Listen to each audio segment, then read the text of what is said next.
Welcome back, snack cakes, and welcome to Dusk, a two-lit podcast. And today I am joined by Even Scarlet. Even Scarlet, tell me, who are you? What did you play? Where are you from?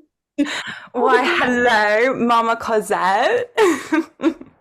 I'm so happy to see you again, you beautiful people. I'm Scarlet. I played BSC in Dusk, which is the vampire version of our lovely Bella from Twilight. I am from London.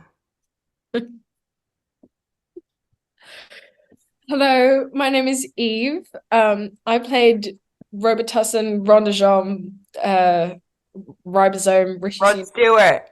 Rod Stewart, Rent Crisis, RuPaul, Renesmee, Rishi Sunak in Dusk, a British original story. And I'm from South London. Yeah, hell yeah. I think my favorite one was Rent Crisis, and I think all of us were standing backstage and we were just going, oh, no, it was... See, the worst one was that Rod Stewart got me to the point where I couldn't get to a line, and I was, because I'd been asking for it for so long. Rod Stewart, I love Rod Stewart, and I was like, I think one time you were also called Recession, and all of us just went, oh. They all sort of blended into one. There are a couple that I was like, you have to do this, just like, no.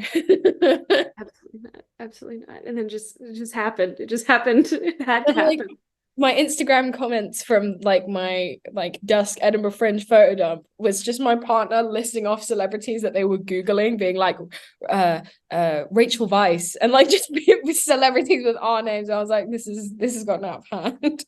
It was bad. So bad. So what's keeping you too lit this week? It's been a while since last we spoke. I need to know what's giving you life. Well, for me, what's giving me life is unemployment. I'm doing so good. But it's given me time to go down these Beyonce TikTok rabbit holes. And I think you knew what I'm about to say. If you like it, then you should have put a ring on it. If you like it, then you should have put a ring on it. If you like it, then you should have put a ring on it. And I can't really emphasize that that's meant to be in the major key. But that's what's giving me life. It's keeping me too lit. I'm also on baby Renesmee watch, as I suppose we all are, waiting for Mama Suki to pop. Heard she's finished the album, but like, have you finished cooking the baby yet? We all want to see it. So yeah, that's what's keeping me lit this week, giving me life. Hell yeah. I think I'm being kept too lit. I will be very candid with you both. I've just come back from the pub. I finished work and I went to Wetherspoons, because Wetherspoons is the only substitute for Revolution Edinburgh, which is where I spent a lot of my time during Fringe, which I shouldn't have, because it was so cheap and so good and my tongue was always blue. But which Cosette is very aware of, because she was very much a parent in that situation. But I'm also being kept too lit by the drunk people who come to the theatre I work at and tell me I'm bad at my job, and I'm going, yes, I love you. Hospitality is not for the weak, but I thrive on it. I think I'm the devil. I don't know what I'm saying now. There we are. I agree with that. But how are they being rude when they're coming to see Wicked? Like, what do you mean? What do you mean? Name me rude. Like, name me 3 Indina Menzel songs. Like, so we have like a lounge at the theatre where you can like pay £20 to get like an ice cream. This is just free promo for Wicked London. You can get like a glass of prosecco and ice cream, private bathroom, fucking tub of crisps, and like a cloakroom. And the theatre doesn't have a cloakroom. It's really rogue. But I'm in the lounge and I'm like having a great time. And this family come in the other day, and it's all the kind of patrons who are like, patrons, business lingo, they're literally, they just don't go to the theatre, and it's like definitely for their kid. But he came in, he was like, what the fuck was that about? Like, I know the Gravity one, but good God, like, they never stopped singing. And I was like, oh, have you heard of this show called Les Mis? Because I think you'd probably shit yourself. Like, Yeah, but he did sit through one of the Wizards songs, so that's fair enough. Yeah, that's pretty fair. Although I do wander around the theatre going, wonderful, exact voice. Like, also, really rogue point, but I think it's really important that you know this. There's a 60-year-old ex-opera singer who's like a Hungarian gay man who works where I work. His name is Tamas. I love him with all my heart. And he's in love with the guy who plays the wizard, Mark Curry, and we're about to have a cast changeover, and Mark Curry's leaving. And he's been so sad all week. And I'm like, this is because Mark Curry's leaving. I've watched this man like go through a cigarette in 2 seconds on Grindr outside of work before he gets on his tube. Like, this man needs Mark Curry to live, and it's just not going to keep happening. And it's really stressful to watch. Yeah, that's what's keeping me too lit. Thank you, Mark. Shout out to Mark. Hell yeah, we love Mark Curry. He does the turn off your phones announcement as well. Anyway, everyone go see Wicked. Nice. I personally have seen it 3 times. What? I don't know how many times I've seen it at this point. I don't want to think about it. That's fair. We can move on. Thank you. We can move on. Sorry, just give me a minute. It's a bit awkward. Anyways, yeah. Huh? What? Yeah. What's keeping me too lit this week? Yesterday I had a day off and I spent the morning reading and the afternoon binge watching Netflix, which never happens. And the day before that I binged all of Fleabag, which I had never seen. Yes. Are you okay? I have a lot of feelings. That's right. It was so good. I typically don't do well with secondhand embarrassment kind of shows, which is ironic considering we were all in a parody musical for Twilight. But when I'm participating in the cringe, I'm fine. But when I'm observing the cringe, my neurospicy brain says, we're in danger. Yeah, I have to like shake it out my body. I'm like, no, it's fine. I feel parts of my body that I shouldn't talk about publicly clenching, and I'm just like, just let it pass, and then you'll release, because I have no control over this anymore. It just needs to go away, and then this will go away. Yeah, does it make your butt tingle? Not so much tingle, just like retract in. It's like, save ourselves. Just someone turn me inside out. It's like a reverse prolapse. Like a reverse prolapse. You ever had a yogurt? No. Oh wow. No. Okay. You remember the Cosette? Did you hear that stupid shit that we were doing? No. Oh, we'll get back to yogurt. We will come back to the unhinged question after I ask you guys, how did you join Dusk? How did we come to work together for an entire 6 weeks of our lives? Well, honestly, divine intervention is what it all led down to, because thank Jesus I found you lot. But for me personally, I wanted to go to the Fringe real bad. I think it's the whole, when you just graduate school, you want to do the whole throw together a show, go to the Fringe, go be where everyone else is. And it was the first thing I applied for that was at the Fringe. I also applied weeks after they had closed the auditions and everything. But yeah, I just wanted to go to the Fringe. Do I regret it? Maybe could have. No, joking. The Fringe is another beast, though. Let me tell you. All wannabe actors out there. Yeah, you don't want to do Fringe facts. We'll talk about the Fringe as a concept in a moment. Good. It's a big part of what we're going to talk about. I think I was one of the only people, at least that I know of, I didn't know that they were doing TikTok casting at all, or submissions through the bio in their TikTok account until after. And I got my final drama school rejection after like my final show at college the morning after, and I was so hungover and I started crying. And my gay uncles were here and they were like, "What's wrong?" And they were like, "What's wrong with you?" And I was like, I just got it. Like it was really bad, and I was in my bed and I was like, I guess I'm going to use my last £70 to apply for backstage. And I put through the money and I was like, I'm gonna have to think about paying this off in a year as well. Great. So I was like looking at musical opportunities that were on there and put through the filters, and this show came up and I was like, oh, this is like vampires. I didn't even realize it was a Twilight parody musical. I didn't read it properly. I just saw there was a part for someone who looks like a small child, and I was like, fucking easy, mate. I was like, maybe they'll have me, maybe they won't. So I put it through and I attached all my drama school self-tapes that I still haven't changed. They're still on my backstage because they were the ones uploaded to YouTube, so I just linked them and changed the name. And I was like, oh yeah, I'll just do that, and then applied for a bunch of other stuff. And then the next day they were like, we'd like to meet with you on Zoom and do some other stuff. And I was like, okay, that's cool, awesome. And I forgot about it for a little while, and then I was in Ireland seeing my grandparents, and I got an email, and I hadn't checked my email in like a week, so I was on holiday. And then I looked at it and I was like, oh, they've offered me the part. This is sick. I'm going to Scotland. And I was like, this is awesome. This is crazy. And then I went there and I did it. It was wild. But it was blind ignorance and blind trust in people I had never met, which if you're a young actor and a child, don't do that. Just don't do it. I got lucky. I could have been led into something very strange and dangerous, like working at Wicked full time. Yeah. Yeah, we definitely got lucky with the group, 100%. Oh my God, yeah. Could have been really scary. So what were some of y'all's biggest fears about coming into the production?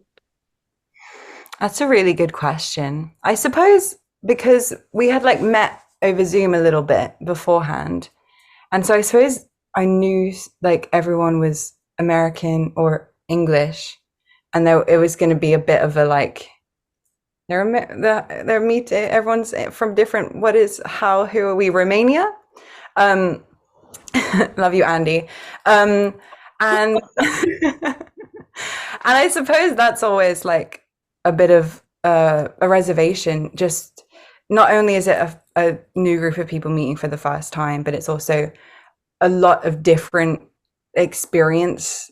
life experience of people meeting. And I suppose in England we don't have that often. A lot of the time, you know each other because everyone went to the same drama school, or everyone's got the same sugar daddy or something. I don't know how people are getting parts. I don't know. But it definitely was daunting because Morgan and Dan felt so like professional, and like they had written a show and it was like going to the Fringe, and I was like, okay, like are we going to be cool, or am I just going to like be like yes ma'am, or like you just didn't know which way it was going to go. And thank God it was all such amazing people, all in the same like age, so that really helped. But God, could have been something else.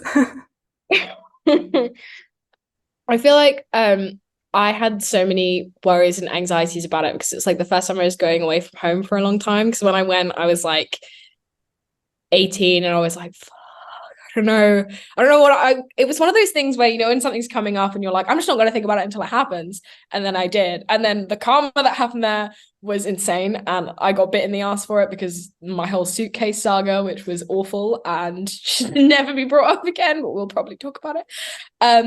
But I think I was really, from rehearsals, I was so scared of Scarlet. I was like, this bitch is going to read me for filth and tell me I'm awful and terrible and the worst. It wasn't the case. She's my mother. I have my two mothers here today, and then plus Morgan somewhere.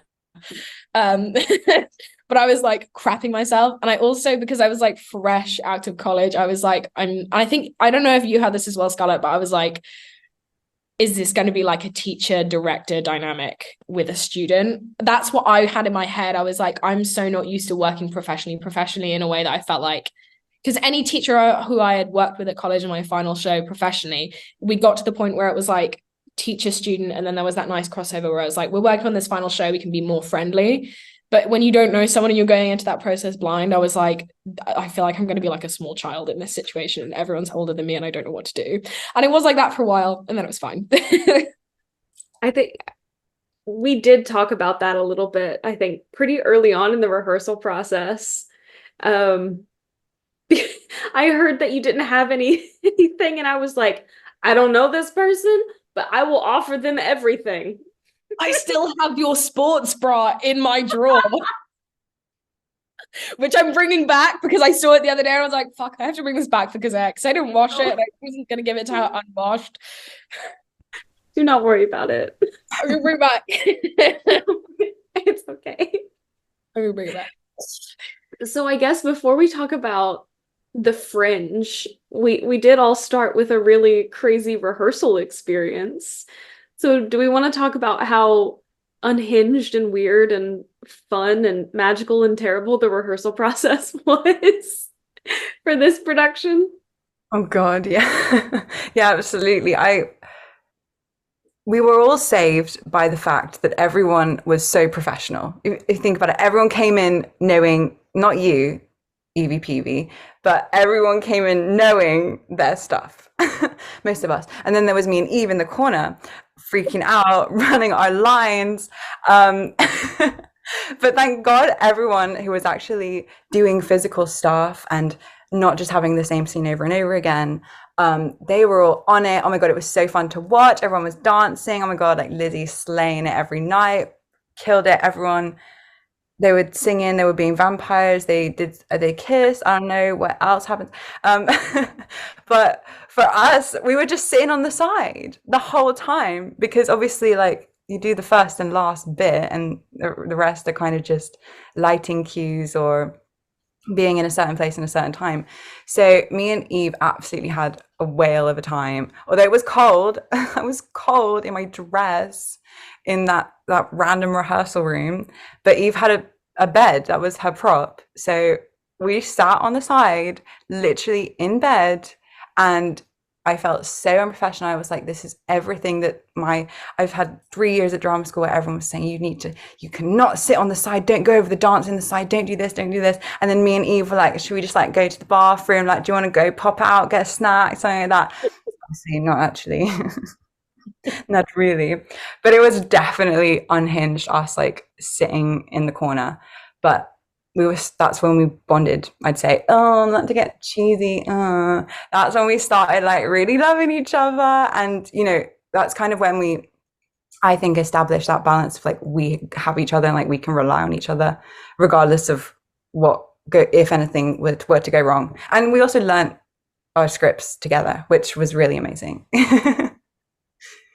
I feel like the rehearsal process for me was I turned up 2 days late because I basically, guys, to the world, the saga of my bag going missing was my parents calling Edinburgh Airport every hour on the hour and my sister crying on the phone, who was 10 years older than me, being like, where's her bag? She's 18. She's by herself. It was just like, oh no.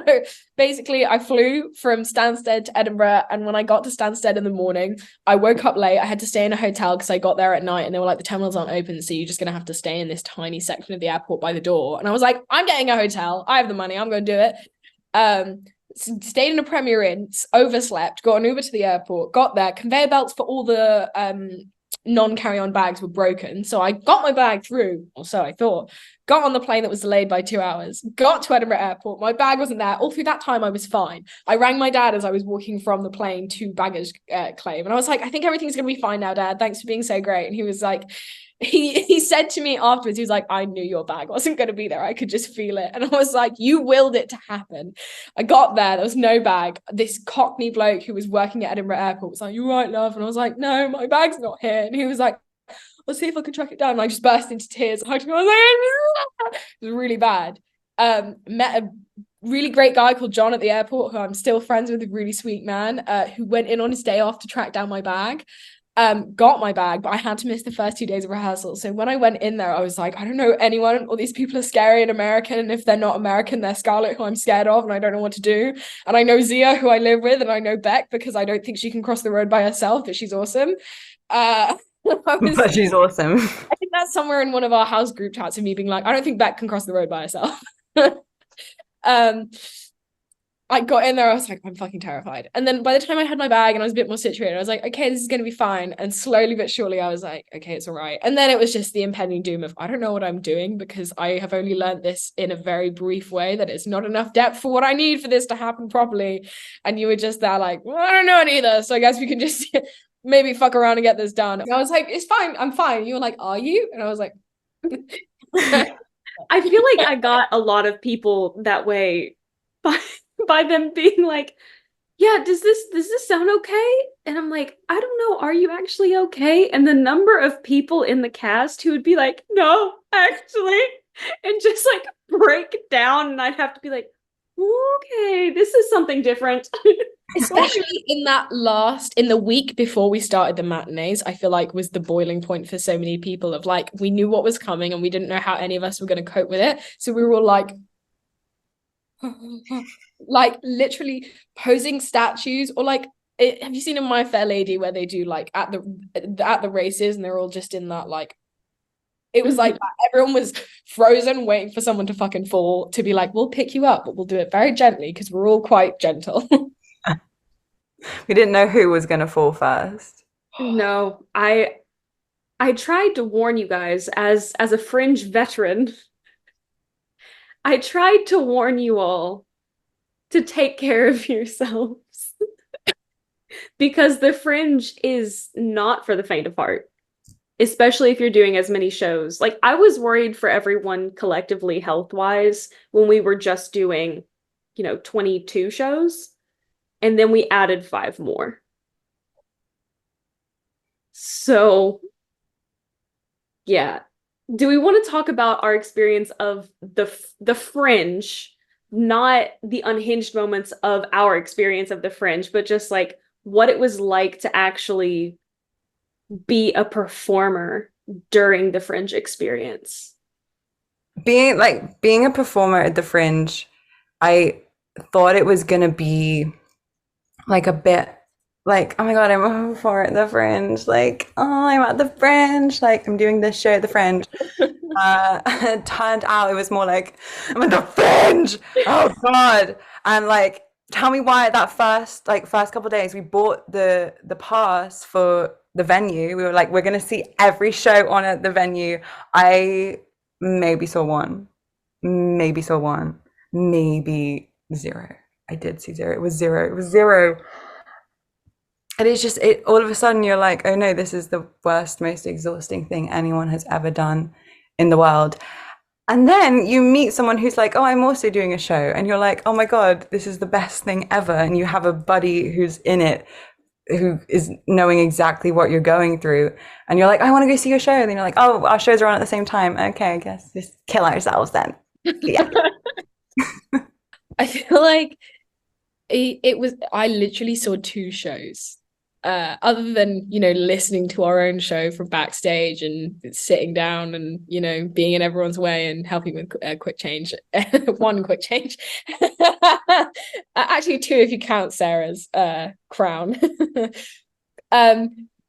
I felt like it was just an absolute whirlwind. And because me, Beck, and Zion weren't living with like anyone at the university or like in an individual flat, we were living in our own form of chaos in our own little house with our fucking wild landlord. It was great. And we're going to be living with Jason again, TBC.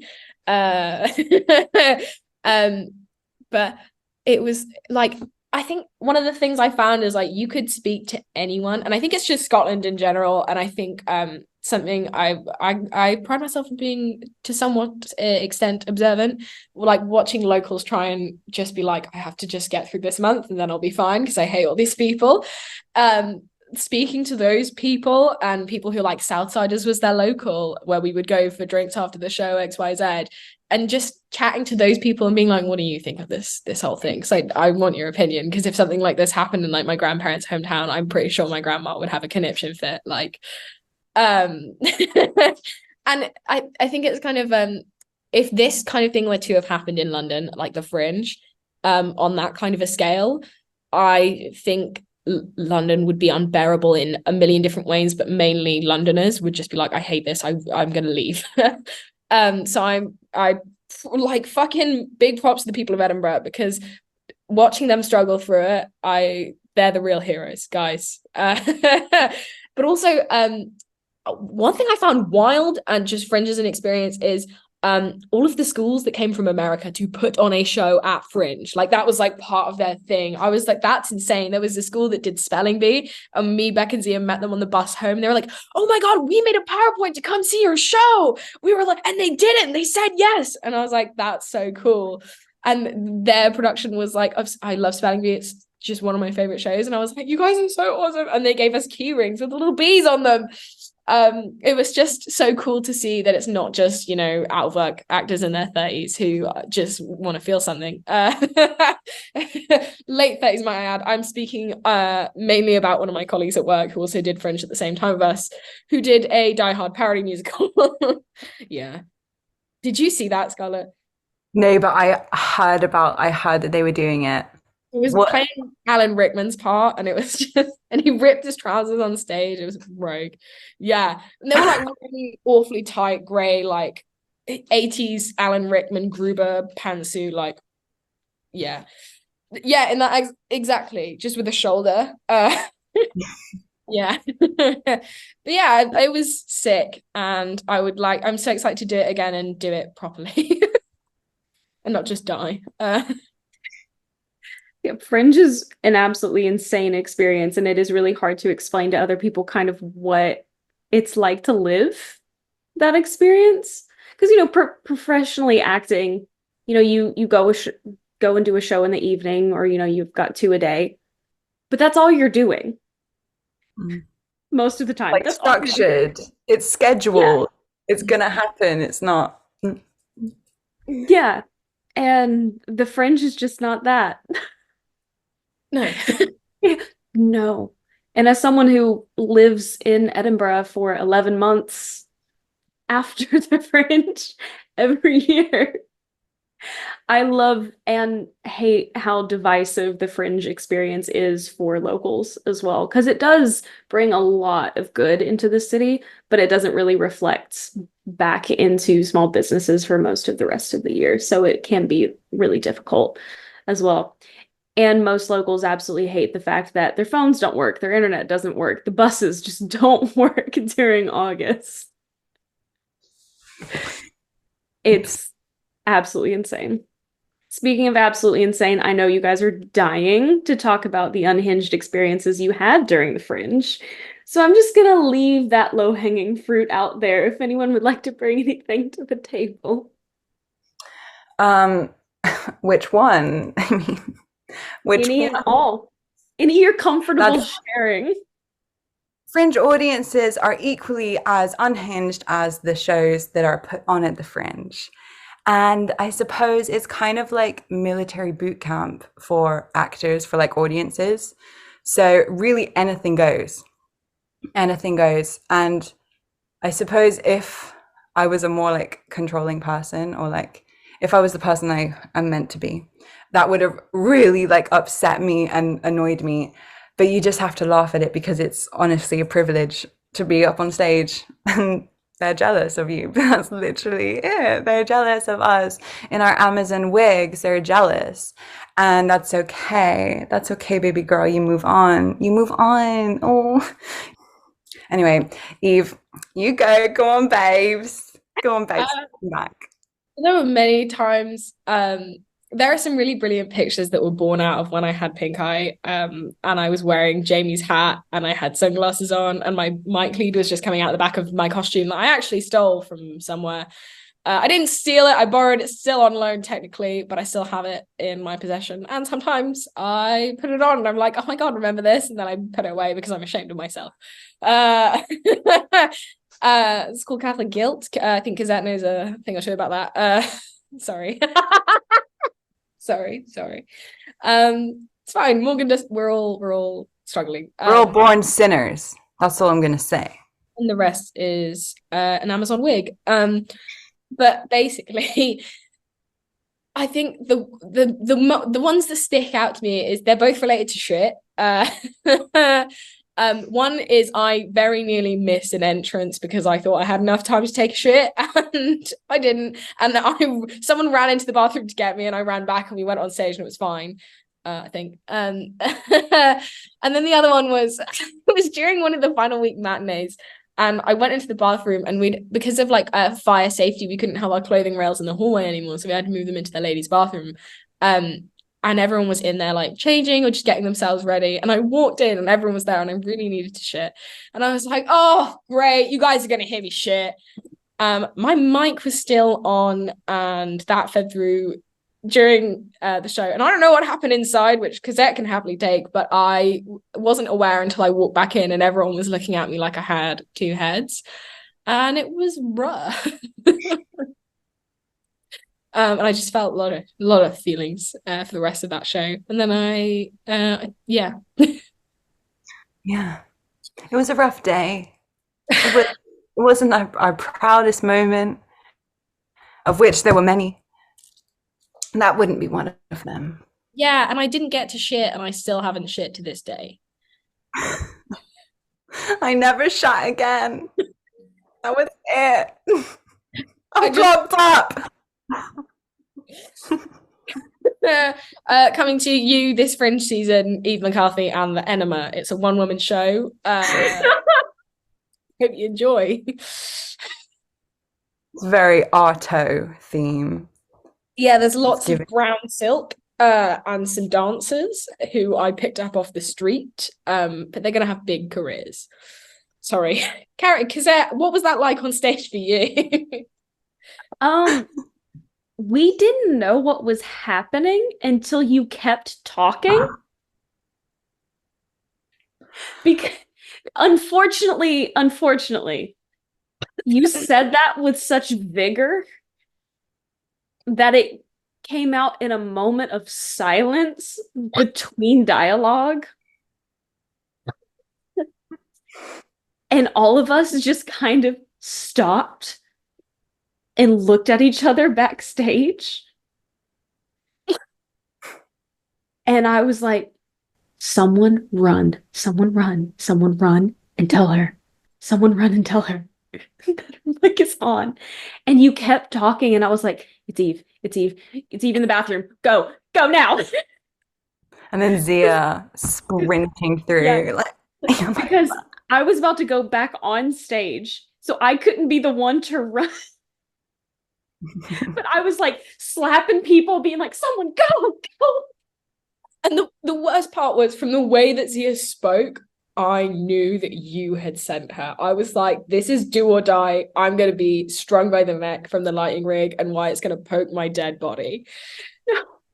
You weren't in trouble. No one was upset that it happened. I was upset. I know you were upset that it happened, which is why I was like, go. Teams, go. This bitch is going to be destroyed. It's fine. I don't feel anything in terms of shame or guilt anymore. I just, I work at Wicked. That's all there is to say. Yeah.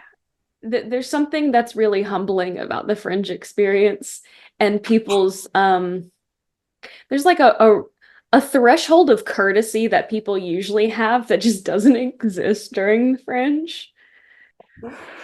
So there's just that like normal level of courtesy that just doesn't really exist during the Fringe.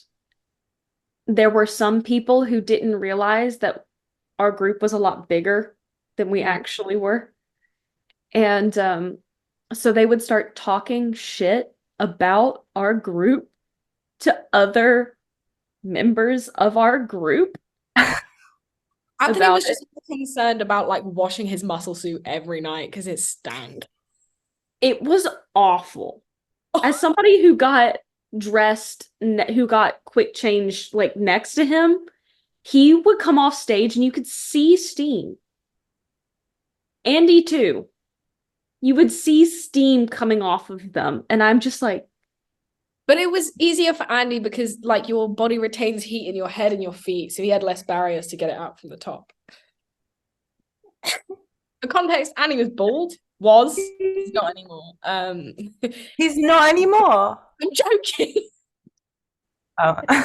Got hair plugs. No, he didn't. Love you, Andy. I still have a video of Andy with the flash on backstage with no wig on because he took it off because he got so sweaty, singing Tina Turner out of tune. It was brilliant. In a thick Romanian accent. Do you guys remember when the coffin showed up backstage? God, it just became one of our honorary props, just like to entertain ourselves backstage. I would like sit in the foot of the coffin being like, the fuck is next? Where's the fan? Oh no, the air conditioning unit. We have spoken at length about the backstage slip and slide.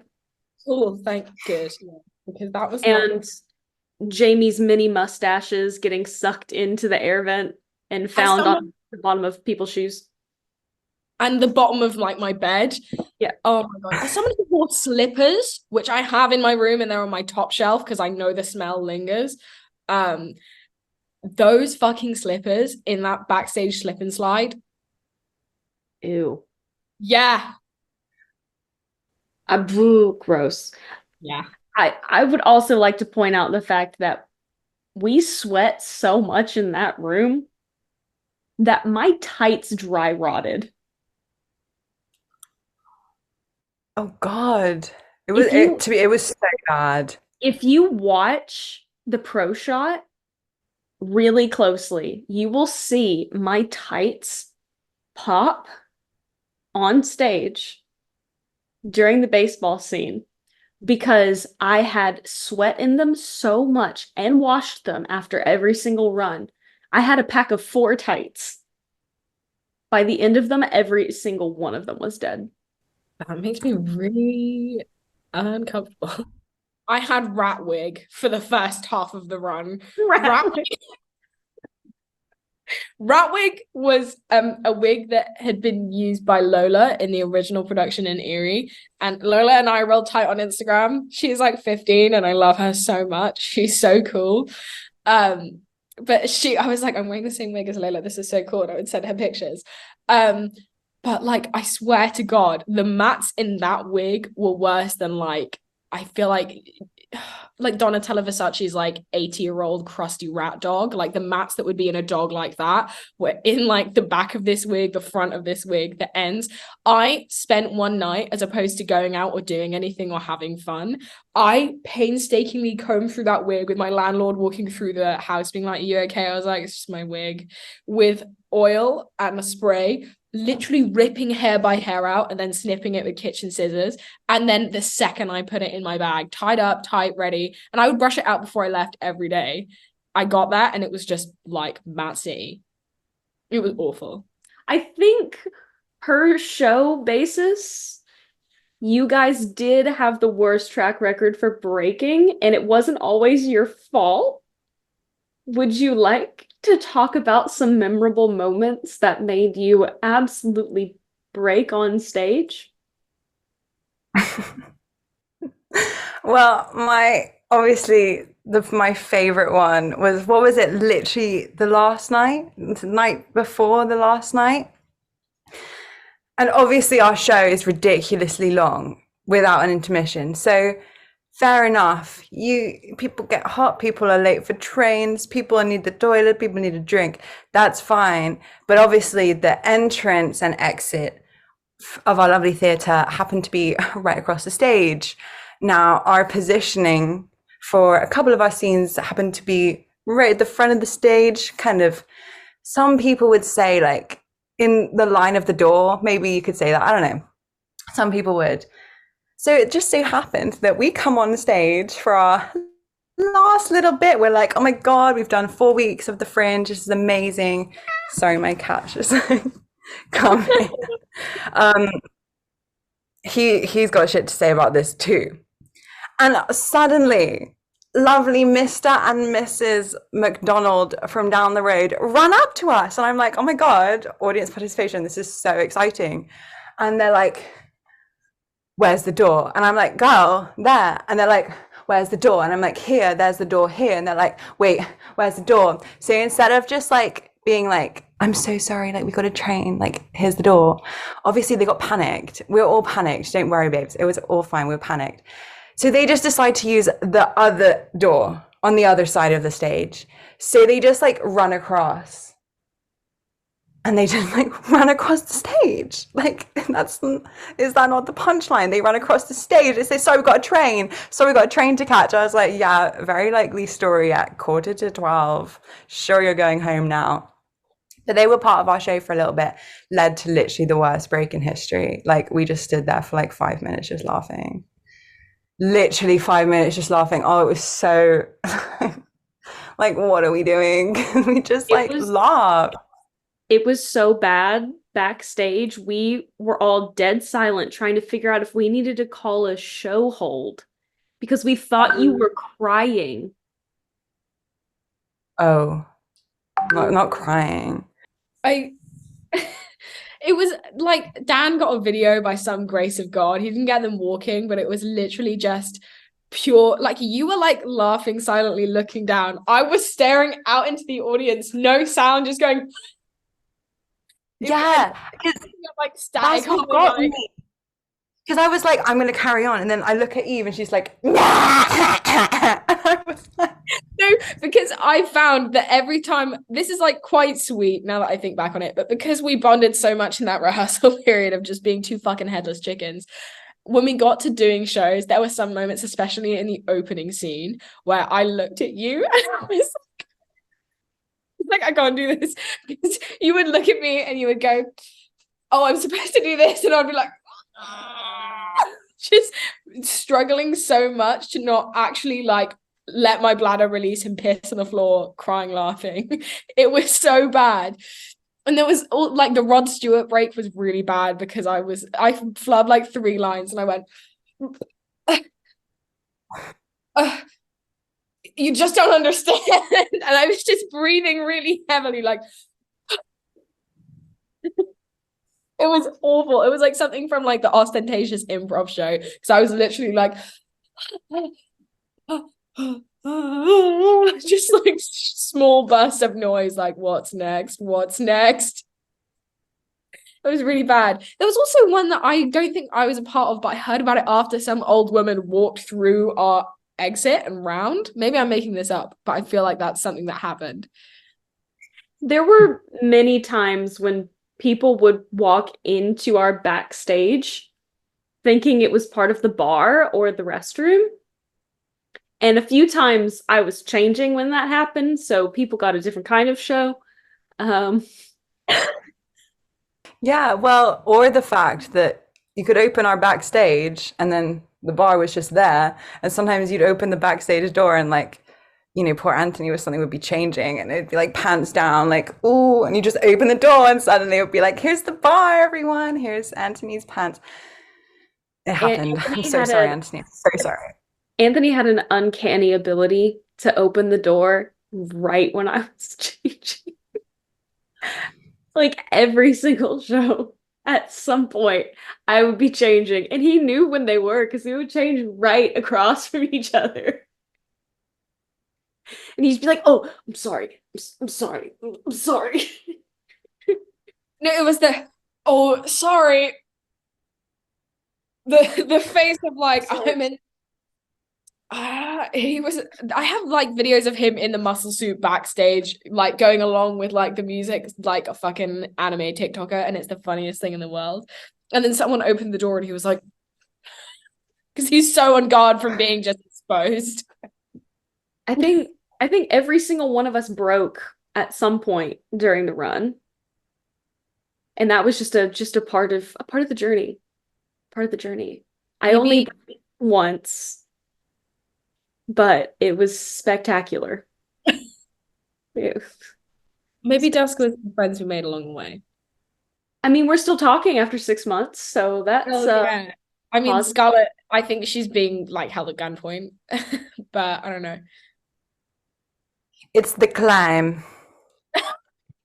On my screen, you just went from here to here and like a jump, and it was like, yeah, you just jump cutted yourself, and I don't know how you did that, but it was quite magical. So one last question, because I think we've already discussed health as a part of the Fringe and how it is just really difficult. But if you could go back and tell yourself one bit of wisdom of what you know now to the version of you that existed before the Fringe, what kind of wisdom would you impart? Bring some snacks. Bring some snacks and some water. Because, girl, tell me why we all nearly did pass out about 50 times. About 50 times. I know if I would have had a little cracker and a little sip of water, it might have been like just a little bit better. So yeah, if you're going to the Fringe, keep in mind it's very hot. Everyone's in it together, in for the win. Bring some snacks.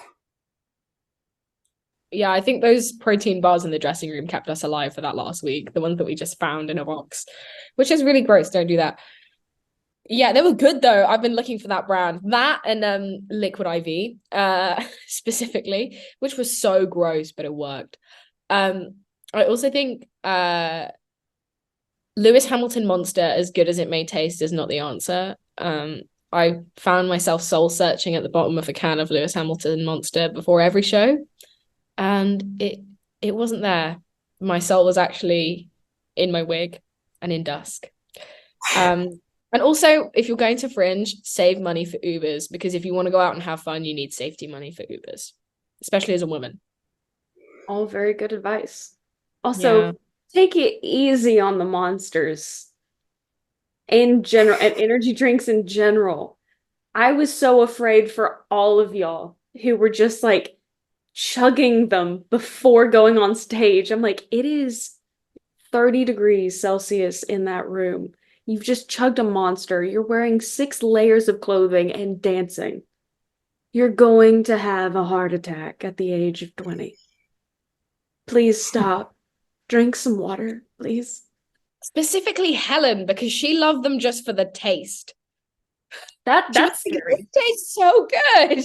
That is scary to me. Lewis Hamilton Monster does slap, but I think they're discontinuing it, which sucks. I know.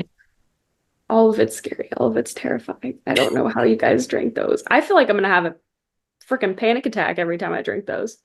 I've only had 2 in my entire life, and it was one to keep me awake during a 3 a.m. shoot.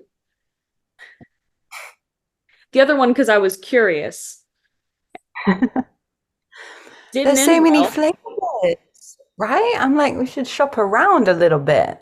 No. Taste them all out. No. We do not need to support going into renal failure at the age of 30. You're here for a good time and a long time, friends.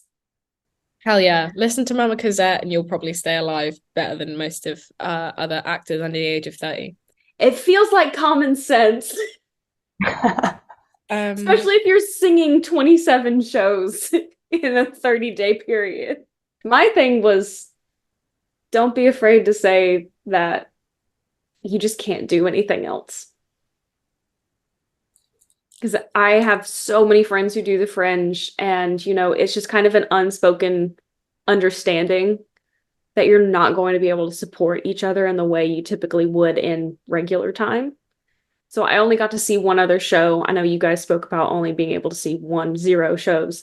That's such a normal experience, and it feels so disappointing when you're surrounded by gobs and gobs and gobs of theater. But just embracing that that's a part of the sacrifice of getting to be a part of something like that is you don't get to have the other side of that experience too. It's kind of one or the other. Yeah, I mean, that's brilliant. We got to see Avenue Q, which was actually amazing. It was so good. That was the best show at Fringe. That and the Princess Diana show was wild. So good. I just got to see Hunchback of Notre Dame. But that's valid. That score alone is like so worth music, it. Phenomenal. Excellent time. So we gotta get closer to closing this out, unfortunately. So we're gonna have a little conversation about Twilight. And what is your relationship with our source material? So obviously for the fans, I was the biggest tryhard my whole life. I loved it when the books came out and then when the movies came out. I really want to say that I knew it, but unfortunately, it's one of those things that not everyone has an awareness of before they apply for the vampire show. Maybe Eve can relate to that a little bit. But obviously, we're not like the most important of the characters to know about the show, so that's fine. Maybe, I don't know. What's like the appropriate answer for like the Twilight people? Like, I love it. I love Stephanie. Is that like the good answer? I just want to make it like right. There's no right answer. It's just No? your experience. What were your I feel like I wasn't a bit I was I don't remember if I was alive or not when the first book came out. It's dicey. Please don't have a heart attack, Cosette. But my sister's 10 years older than me and she was obsessed with Twilight. She's gonna hate me for saying this, but her email when she was a kid was Maeve Queen of Darkness at hotmail.com. She fucking loved Twilight so much. So I like had secondhand exposure to it and I was like, oh, this seems kind of cool. And then I watched them and did like tried to read them, but to be fair, when you're closer to getting your frontal lobe developed than far away from it, I feel like they're harder to read. I watched the films and I was like, okay, this is kind of funny, this is kind of camp. But I only did that after I applied because all I had was secondhand exposure and I knew of it in the pop culture sense, not the like ins and outs of the Twilight universe. So I was just like, yeah, that fucking baby looks weird. I guess that's me for the next 2 months. Great. Yeah. It must have been so funny when you saw it and you saw the baby and the CGI and you're like, that's why I was hired? Oh. I was like, I don't like that. And whenever I talk about it to people, especially like my out of work actor friends at work, they're like, oh, yeah, who'd you play? I was like, Renesmee. And they're like, who's that? I was like, the CGI baby. And they're like, oh, and I'm like, okay, wow. If you could say that you can see that for the third time that I've heard since I've been speaking about this, I'm just going to flush my hair down the toilet at this point. Yeah. But you're perfect. You're perfect. That's why they chose you. My eyes aren't far apart enough. I think that's my only critique of myself in comparison to Renesmee. Because her ass like here. Oh, the Chuck Nesmee? Nesmee. The Chucky version? The doll? Chuck Nesmee 2.0 is just me with Chuck's mustache on. Because Chuck, yeah. It's great. I think I should wear it on stage. You saying that you weren't alive during that as the first one came out just really made me feel things. I'm sorry. To be fair, I can't control when Ireland win the rugby and my parents decide, hey, let's have a bit of fun. So I mean, true. Blame Ireland's rugby team, honestly. So anything else you want to discuss before we close the pod? Are we doing it again next year? Is everyone here for? Well, like 2025 or this summer? Oh, this year. Are you doing it? Me? Yeah. You? Mama Cosette? You know it. Okay. Wait, You're actually doing it. I will if I'm not employed elsewhere. Oh yeah. Sorry. I was so convinced that you were just gonna be like, no, going back to New York. I need to find a sugar daddy first. Then I'll go. You can come with me. In your suitcase, and then you can lose me. Sorry. Never lost a suitcase in my goddamn life. Hell yeah. It's been a pleasure to work with you guys. So sad I'll never see you again. Sorry. Hell yeah. Dusk has made things so much better for my mindset of how I view my career. I will say that. Right out the gate, first job out of college, it was like the best thing I could have done for my brain because it was such a relaxed environment and I didn't feel like I was gonna, inverted prolapse. So it was great. And come and see my show, Even the Enema, at what's the venue again? The pub. It's in the upstairs room at Southsiders at 2 a.m. It's very visceral is the word I would describe it with. Yeah. Critically acclaimed. Yeah. Scarlett, anything you want to plug? Everyone go see Wicked, the movie coming out in 2024 Thanksgiving. Hell yeah. Part 1. Part 1, keeping the lights on for thousands of English people. Well, I think Morgan would murder me if I didn't say go buy the pro shoot, go see the pro shoot if you haven't seen the pro shoot, and listen to our original cast album on anywhere you listen to your musics. All right. It has been a joy and a pleasure catching up with you guys, and I cannot wait to take the stage with you guys soon, hopefully in August. Right. Carol, Good evening, snack cakes. And this has been another Dusk to Lit podcast. We'll see you soon.